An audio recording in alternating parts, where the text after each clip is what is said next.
kasagsagan ng Lenny BBM, nagseset ako ng joke, di ba? May tumayo. Bakit ganyan ka? Bobo ka, no? Bobo ka, no? Bobo ka ba? I remember si Lenny Robredo, may joke ako. Wala siyang record ng corruption. Ang problema lang sa kanya, bakit ganun kahit anong gawin niya, tita? Hindi siya masyadong magustuhan ng mga kapatid nating Muslim. May kaklase ako sa Ateneo, minessage ako, galit siya. Sabi niya, walang yaka, Ed. Etong tandaan mo, lugaw ka ng lugaw. At least ang lugaw may itlog. Maganda pag magja-joke ka kay BBM eh. Kasi pag nag-joke ka kay BBM, hindi nagagalit yung mga supporters.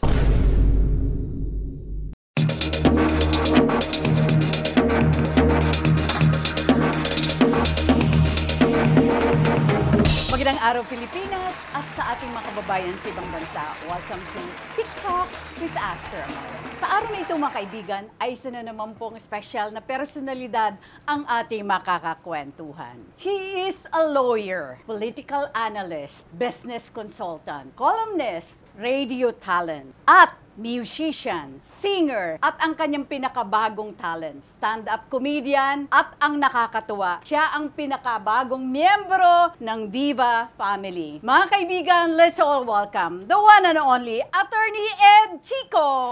Hello. Haba ng intro ko, Oo kulang nga, pa eh. yun eh. You have a Salamat very po. different brand of comedy. Saan nila ito dapat abangan? Because nag-sign po ako sa Viva, maaari niyo po akong mapanood sa Viva Cafe po. It's at Araneta Center. And of course, from time to time po, I'd be doing theater shows. Pwede niyo po akong i-search yung pangalan ko sa Facebook. Or meron kaming page in Sunnythink. It's actually a comedy group which we founded for the purpose of spreading this kind of comedy. So nood lang ko kayo, promise, sulit. May nakalimutan pa nga ako eh. He's also a vlogger. Hindi po talaga vlogger kasi hindi po talaga full-time pa. But plano po namin magkaroon po ng podcast kasi parang yan ang uso ngayon eh. Di ba makakasama mo dapat Opo. si Jano Gibbs? Opo, si Jano kasi plano sana namin mag-podcast. Kaya lang hindi natuloy kasi Bakit hindi hindi kami natuloy? makasundo ng schedule. Ay, Alam mo yes. naman. Pare kayong busy. Opo. Oo. But of course, some point, gusto namin gawin talaga. Alam ko hindi ito intentional, yung pagiging stand-up comedian mo, Attorney Chico. Paano ka nagsimula bilang isang komedyante? Well, actually, nag-start ako ng comedy. May nagaya kasi sa akin ng open mic. Nung inaya nga ako, sabi ko, ano yan, nabugado ako. Baka hindi okay sa akin yung comedy na yan. And then I realized, ang tawag pala doon point of view stand-up comedy. Kasi maraming klase ng stand-up eh. Yung sana Yes. yung Filipino, yung insult-based din, di ba? Yung mga nakikita natin sa TV, di ba? Yung pag may pilay, ito maganda pa utangin, hindi ka tatakbuhan. Pag may pilay, kakanta mo ng Footloose. Ganyan.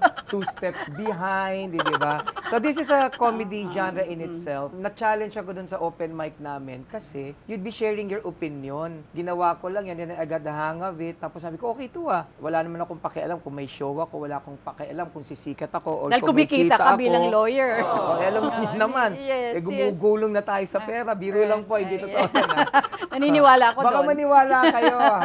Slight lang, slight. Hindi, joke lang yan. Ang point ko lang, working lawyer ako. So I really couldn't care less if I would make money doing this. But it makes me happy. And comedy has made me realize that in life, more than fame and money, at the end of the day, it's really all about happiness. Ang ganda nung ginawa ko na comedy na to kasi gusto ko lang siya ng hobby. Hindi ko alam na makaka-sold out shows na ako sa mga theaters. Hindi ko rin alam nakikita ako. Kala ko walang kita to. Pagka pala napatawa yung mga tao, kukunin ka nila, no? Kahit magkano sabihin mo. Who does your script? Sinong nagsusulat ng stand-up comedy mo? So ito, ikaw yung gagawa ng jokes mo. Tapos sa community namin, bawal ka mangopya. Pag nangopya ka, they don't like it, di ba? Sarili Ikaw rin mong ang opinion. sumusulat.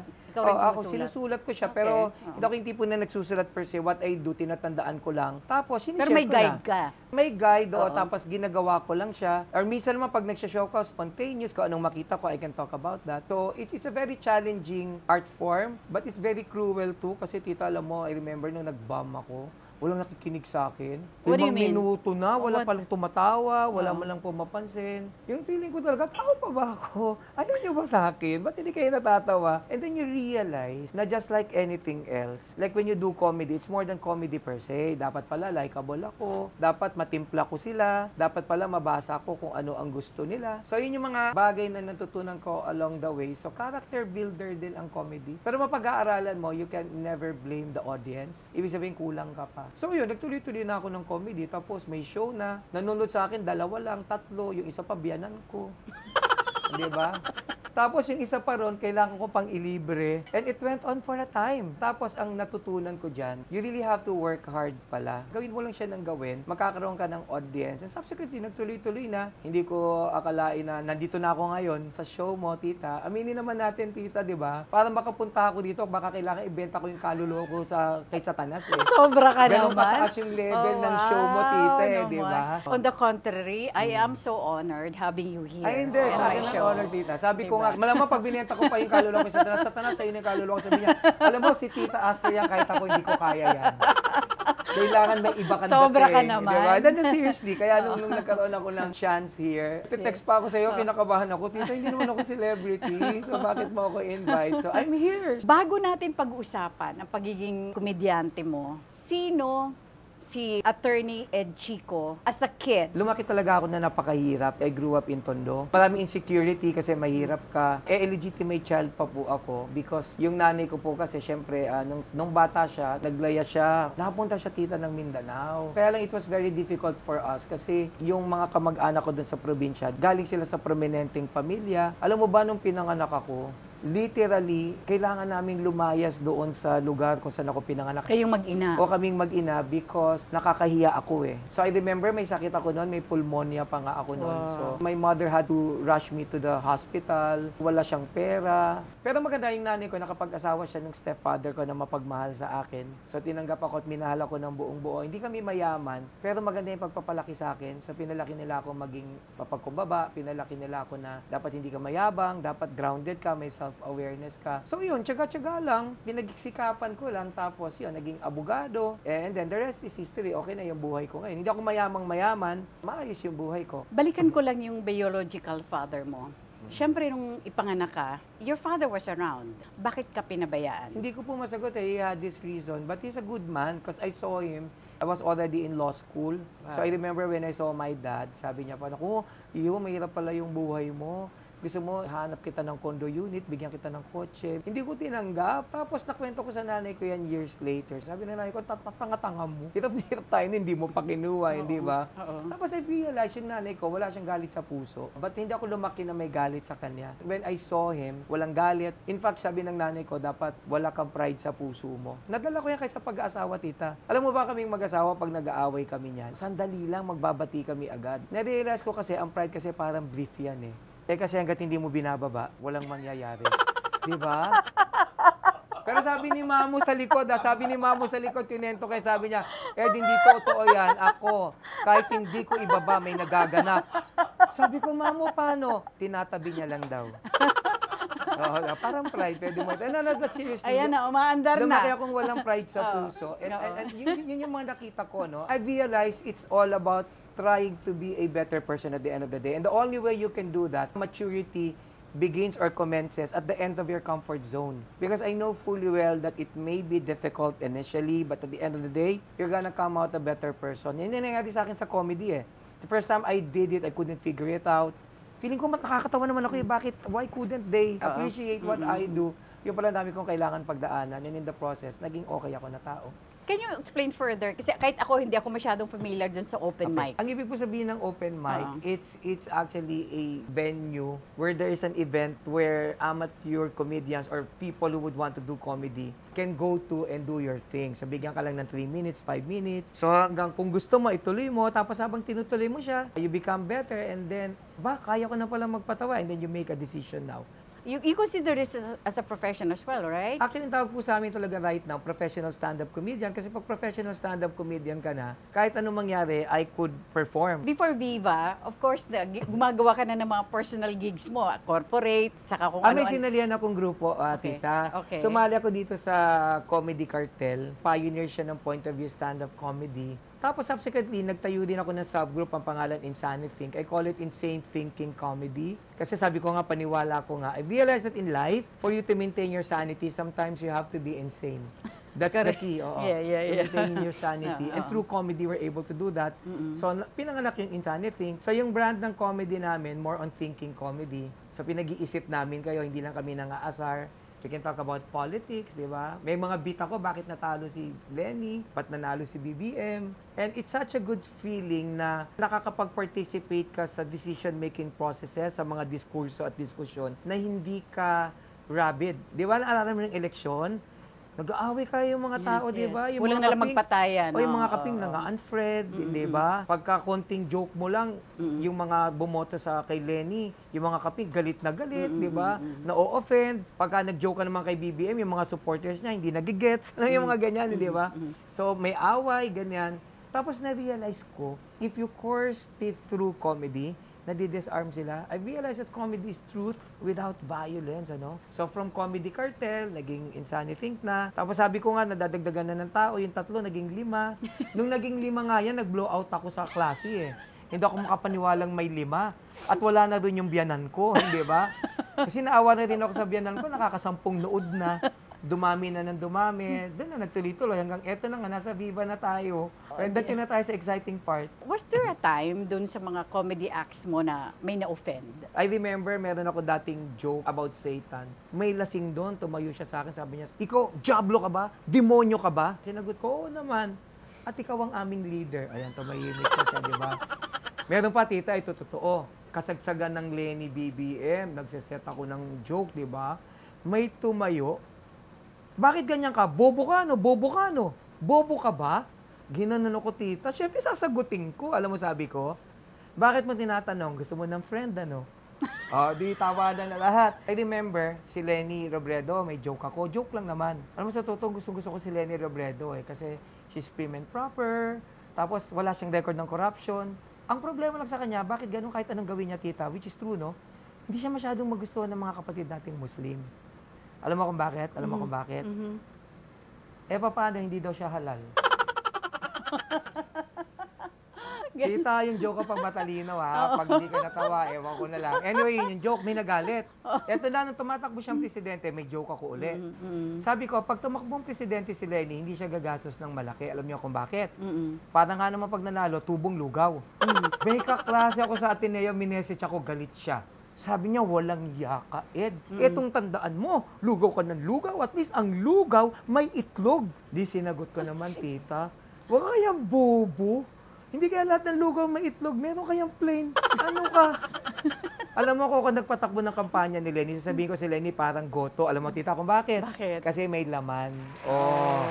Hindi sila marunong mag-campaign, tapos sisirain yung joke ko. Sa ganyan yan, tita. So pag maganda, pag magja-joke ka kay BBM eh. Kasi pag nag-joke ka kay BBM, hindi nagagalit yung mga supporters. Bakit? Feeling ko hindi nila nagigets. Hindi sila nagagalit eh. May joke ko kay BBM, hindi sila nagagalit. So ganun, basically, that's what I do. Maraming napipikon. Sometimes, pero ang maganda, tita, if you keep on doing this, may mga tao na makaka-appreciate. So yun, tita, may mga napipikon, oh yes, it goes with the territory, so to speak. Influences mo as a comedian? Yung mga sa Amerika, si Dave Chappelle, si Kay Louis, si Jokoy.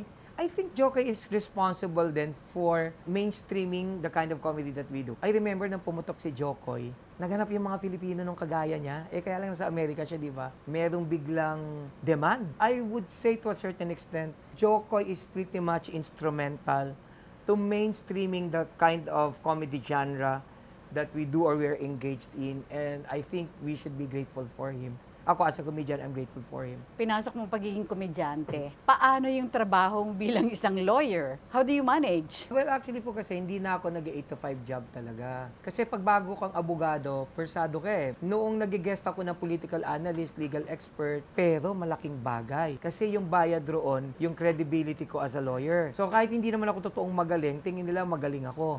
Kasi totoo naman, di ba, sa Pilipinas maganda maging abogado eh. Kasi sa Pilipinas pag abogado ka, kahit bobo ka, tingin nila sa'yo matalino.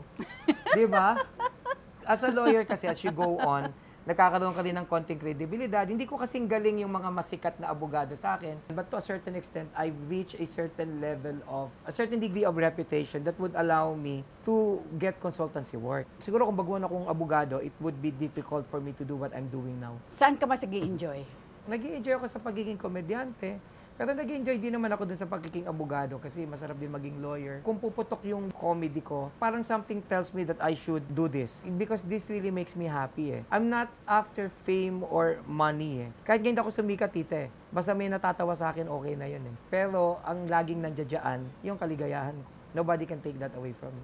At hindi naman siguro darating sa point na kailang mamili ka. Pagiging komedyante mo or pagiging lawyer mo. Sana hindi ako mamimili, kasi mahirap mamili. But at some point, may mga pagkakataon kinakailangan. Sabi nga, you cannot have your cake and eat it too. So siguro I'll just cross the bridge when I get there. Depende siguro kung alin yung mas magbibigay sa akin ng mas kaligayahan. Ang biggest show mo ba was in Music Museum? Yan ang biggest ko so far. Oo. Okay, oo. Kasi big na sa amin yan kasi Oo. yung comedy namin hindi naman mainstream eh. Yes, Oo, yes. big oo. na yun eh. Oh, pero the mere fact na nakapuno ka ng Music Museum. di ba Tatlong kasi- beses, tita, Wow. actually. I was very, very happy about it. Nakatatlo akong sold out show sa Music Museum. Hindi ko naisip na mangyayari yun eh. Yung sa Music Museum, yung una muna, yung Opo. before the repeat. Siyempre, hindi ito maliit na crowd. Oo, kinabahan di ba? talaga ako. Kinabahan ka ba na kaya ko ba ito punuin? Sobra, tita. Oo, di ba? oo. Anong preparasyon ang ginawa mo? Wala, tita, nagdasal lang talaga. Kasi hindi ko alam kung mapupuno ko eh. Nakakaya pag walang nanood. And guess what, yung unang Music Museum ko, may mga nanood na politiko. Si Vice President Sara Duterte. Oh. Oo, nanood siya ng Oo. show ko. Mm-mm. I think nung pangalawa si Justice Leonen. Nakapanood nila ng show ko. Tontuwa ako kasi pag gino-joke ko sila, hindi sila nagagalit. Okay. So they Oo. can Di take ba the parang joke. may pressure in your part? Hindi naman, tita. Sanay na ako sa stage talaga eh. Okay. Parang Okay. feeling ko, not that I was born to do this, it's just that my experience, the things I've gone through in life, Mhm. somehow have made me ready for this. So kaya pag nasa stage ako, parang dito, tita, di ba? Pag upo ko rito, parang komportable na ako. Hingi ako sa iyo ng gusto ko maging universal. Pag sinabi ko kasi universal, na lahat makaka-relate. Yung itsura, kasi alam mo, masarap pinag-uusapan yung itsura. Kasi right now, may fat shaming, pero walang ugly shaming eh. So pwede, you can even talk about that. So may beat ako na sabi ko, alam mo, tita, hindi na maging pangit, Kasi ako pogi, alam ko yan eh. Pero alam ko may mas pangit sa akin.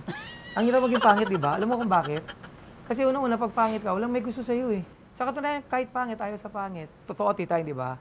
Eto na, tita, may barkada ako pangit, nireto ko sa pangit, din na insulto eh. Di ba? Ang hirap maging pangit. Tsaka pag pangit ka, persado kang maging mabait. Hindi ka pwedeng ang pangit mo, tapos may attitude ka, kapal ng mukha mo ha. Pag maganda ka, everything is easy for you. Di ba? Mag-create ka ng Facebook account mo. Kinabukasan, dami mong followers. Pero pag pangit ka, ikaw ang follower. Alam mo yung ad ka ng ad, kahit nanay mo nire-reject, kapal ng mukha. Ano to? Tsaka aminin mo kapag maganda ka, magbikini ka, kinabukasan, viral yan pag pinost mo sa Facebook. Pero pag pangit ka, nagbikini ka, nire-report ka. Di ba? Ito, totoo, tita. Kasi maganda si Tita Aster eh. Naalala mo, Tita Aster, I'm pretty sure nung bata ka, aminin mo pag tinutok ka sa crush mo, kinikilig ka. Totoo, hindi? Alam mo, tita, correct. nung bata ka, Yes, pinutok yes. sa crush mo, di ba, kinikilig ka? Yes, Di ba? yes, oo. Ay, na-imagine ko si Tita Aster pag tinutok niya sa class niyan si George. Guys, ano ba kayo? Stop niyo yan, ha? I'm so mad at you na. Baka isipin ni George, feeling ako. Di ba? Pero kapag sa pakit yan, so sira ulo kayo eh. Huwag kayong ganyan, tol. Nakakainit kayo ng ulo eh. Tinutokso niyo ako kay Dita, ang pangit nun eh. Di ba? Yes, yes. Eto, yes. totoo, tita. Nung wala pa akong asawa, pag may date ako, sobrang ganda. Kahit gabing-gabi, natin ko yan.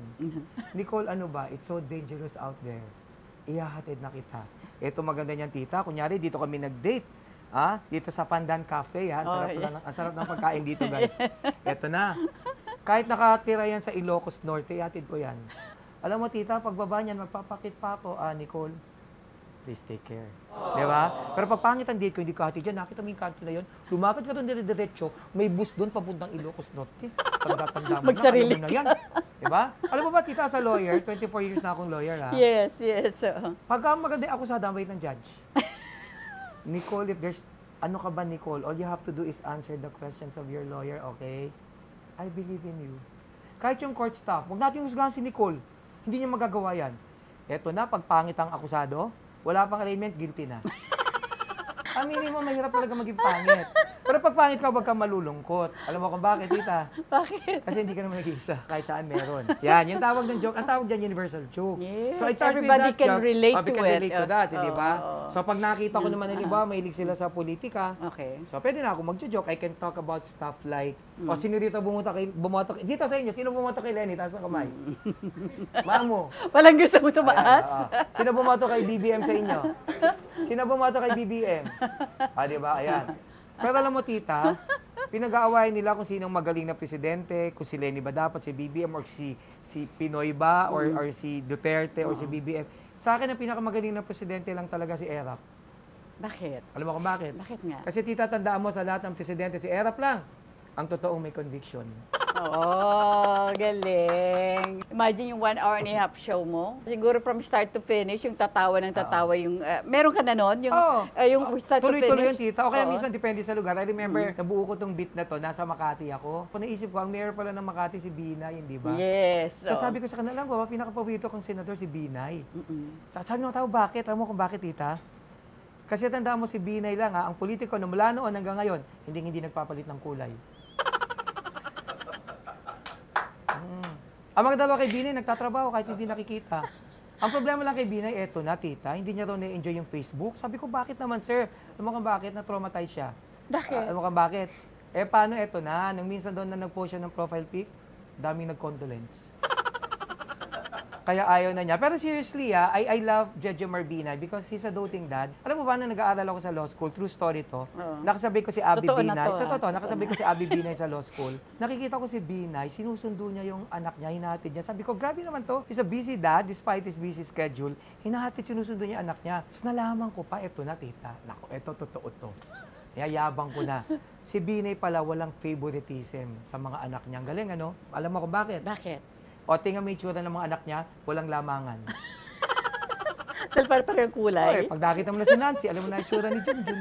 Yung pag nakita mo sila, lahat ang galing sa isang hulmahan. Alam mo ganon? Kung produkto sila, ibebenta mo, pwede mong pakita isa eh. Eto, sample. Yung mga ganyan, hindi ba? Grabe, hindi ba? Yung mga ganyan joke. Kasi napunta ako doon.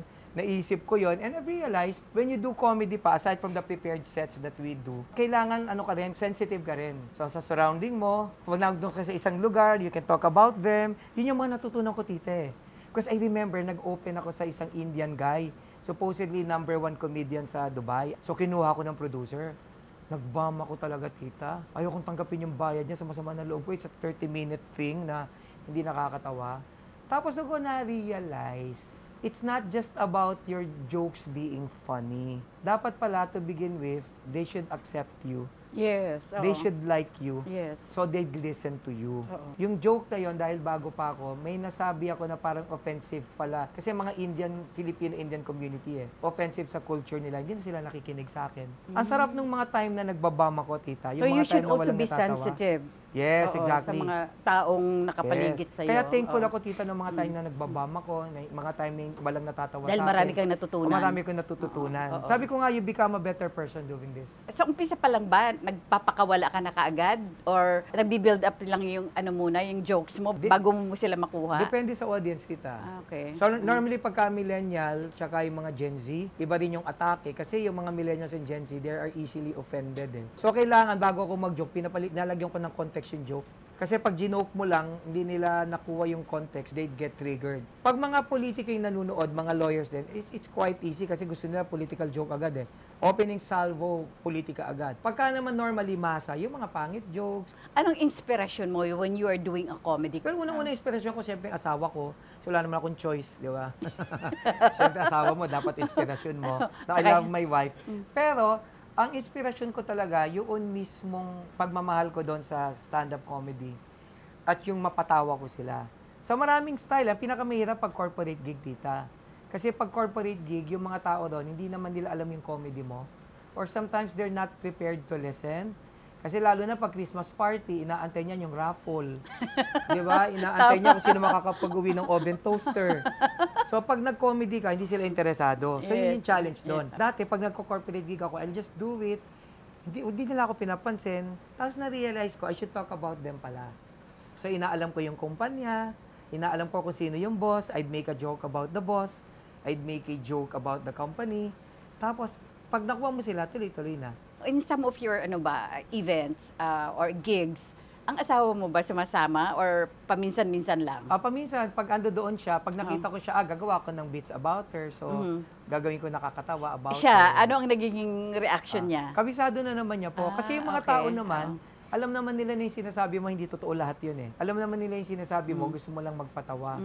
Kaya nga yung mga napipikon, normally, may iba lang silang pinaguhugutan. Pero alam nila, nagpapatawa lang yung tao. Like si Vice Ganda, she may say something that may seem offensive, but sigurado ko in her heart of hearts, if there is such a phrase, she means well, gusto niya lang magpatawa. Bihira ang komedyante na magpapatawa dahil may sisiraan ka, may titirahin ka.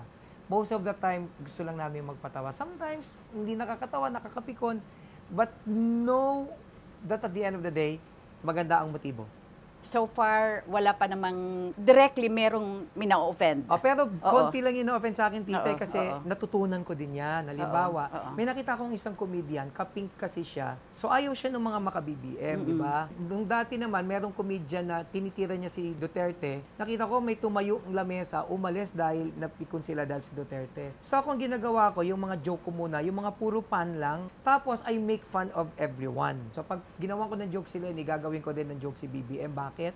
Kasi ang punto ng opinion ko sa joke, hindi naman yung politika, kundi yung sistema. Tapos ba nang sabihin ko, alam nyo, pare-pareho lang yung mga yan eh.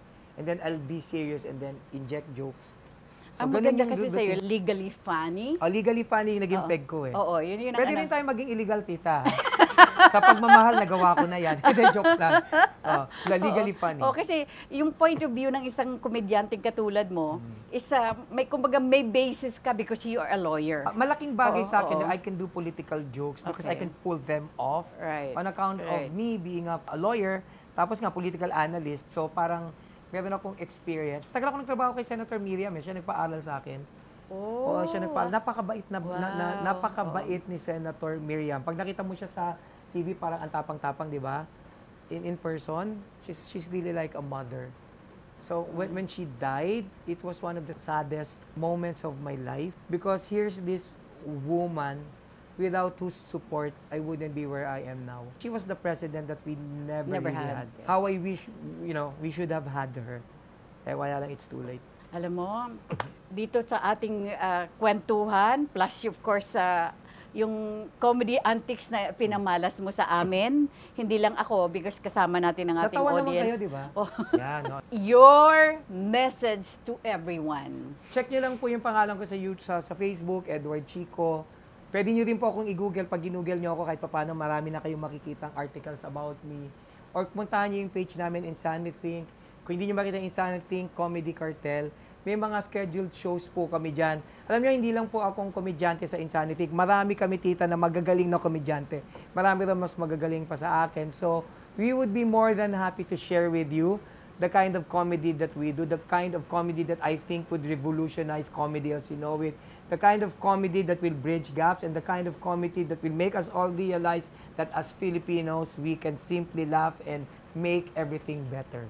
Maraming salamat sa aking personal sponsors, Pandan Asian Cafe. Thank you so much, Alvin, Dennis, and of course, Roland, Ever Belena, Hello Glow, Beauty Derm, Eris Beauty Care, Aficionado by Joel Cruz, Doc Rob's Wellness Supplements, R&A Events Specialist by Richie Ang, Asia Slashes, Desacilla Salon for my hair and makeup, Nutritech, maraming salamat, Jos de la Luna, Most View from Japan, Memoy.ph, Silpul Joyce Furnitures, maraming salamat, Charles Solano of Solano Hotel, Colorete Clothing by Bebot Santos, Dr. M. Sevilla of Vine Aesthetics, Shinagawa LASIK and Aesthetic Center, Shinagawa Diagnostic and Preventive Care, Dr. Essentials Aromatherapy, Studio Manila. Maraming salamat, Attorney Ed. Maraming salamat sa inyong patuloy na pagsubaybay at pagsuporta sa TikTok with Aster Amoyo. Huwag niyo pong kakaligtaan mag-subscribe, like, share, and hit the bell icon for notification.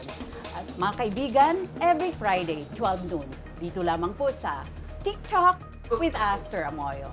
Bye for now, and God bless us all.